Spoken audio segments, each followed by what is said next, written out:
Income tax ഡിപ്പാർട്ട്മെൻറ്റിൽ office superintendent എന്ന് പറഞ്ഞിട്ടുള്ള പുതിയൊരു പോസ്റ്റ് വന്നിട്ടുണ്ട്. അപ്പോൾ അതിനെപ്പറ്റി അതിൻ്റെ വേക്കൻസി 2025 CGL വഴി അതിൻ്റെ വേക്കൻസി എത്രയാണെന്നാണ് നമ്മളിന്ന് നോക്കാൻ പോകുന്നത്. അപ്പോൾ ഇവിടെ ഏകദേശം 2770 UR വേക്കൻസി, ടോട്ടൽ 6000-ഓളം വേക്കൻസി, ടോട്ടൽ ഓൾ ഇന്ത്യ 6000-ഓളം വേക്കൻസി. അതിൽ കൊച്ചിയിൽ UR 62, ടോട്ടൽ 149 വേക്കൻസി നമ്മുടെ കൊച്ചിയിലുണ്ട്, അതായത് കേരളത്തിലുണ്ട്. അപ്പോൾ ഈ ഓഫീസ് സൂപ്രണ്ട് എന്ന് പറയുന്നത് ലെവൽ 6 പോസ്റ്റാണ്. അപ്പോൾ നമ്മുടെ ഇൻകം ടാക്സ് ഇൻസ്പെക്ടറിന് താഴെ വരുന്നത്, അല്ലെങ്കിൽ GST ഇൻസ്പെക്ടറുടെ അല്ലെങ്കിൽ കസ്റ്റംസ് ഇൻസ്പെക്ടറെയൊക്കെ താഴെ വരുന്ന ലെവൽ 7-ൽ നിന്നും ഒരു ലെവൽ കുറവേ ഉള്ളൂ, ലെവൽ 6 ആണ്.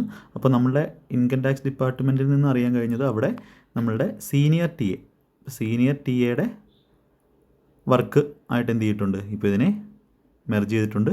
അപ്പോൾ സീനിയർ TA എന്താണോ വർക്ക് അത് തന്നെയാണ് ഇപ്പോൾ ഇവിടെ ഉള്ളത്, നമ്മളുടെ ഓഫീസ് സൂപ്രണ്ടിനുള്ളത്. അപ്പോൾ ഇവിടെ നമുക്ക് എക്സാം എഴുതി ഇപ്പോൾ 4 വർഷം കഴിഞ്ഞിട്ട് നമുക്ക് എക്സാമിലൂടെ നമുക്ക് ഇൻകം ടാക്സ് ഇൻസ്പെക്ടർ ആവാം. അതുപോലെ അങ്ങനെയല്ല എന്നുണ്ടെങ്കിൽ നിങ്ങൾക്ക് അഡ്മിനിസ്ട്രേറ്റീവ് ലെവലിലോട്ട് അങ്ങനെ AO ആയിട്ടും അഡ്മിനിസ്ട്രേറ്റീവ് ഓഫീസറായിട്ടും എന്ത് ചെയ്യാം, പോവാം. അപ്പോൾ നല്ലൊരു പോസ്റ്റാണ്. ഇൻകം ടാക്സിൽ TA അടുത്ത പ്രൊമോഷനാണ്. അപ്പോൾ ഈ ഒരു അവസരം നിങ്ങളെല്ലാവരും ഉപയോഗപ്പെടുത്തുക.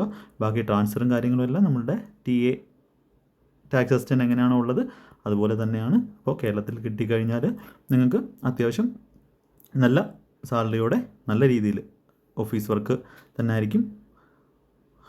അത്രയൊക്കെ ഉള്ളൂ. അപ്പോൾ ഇതൊരു മോട്ടിവേഷനായി കണ്ട് പഠിക്കുക. ഓക്കെ, CGL 2025 വേണ്ടി നന്നായിട്ട് പ്രിപ്പയർ ചെയ്യുക. Thank you.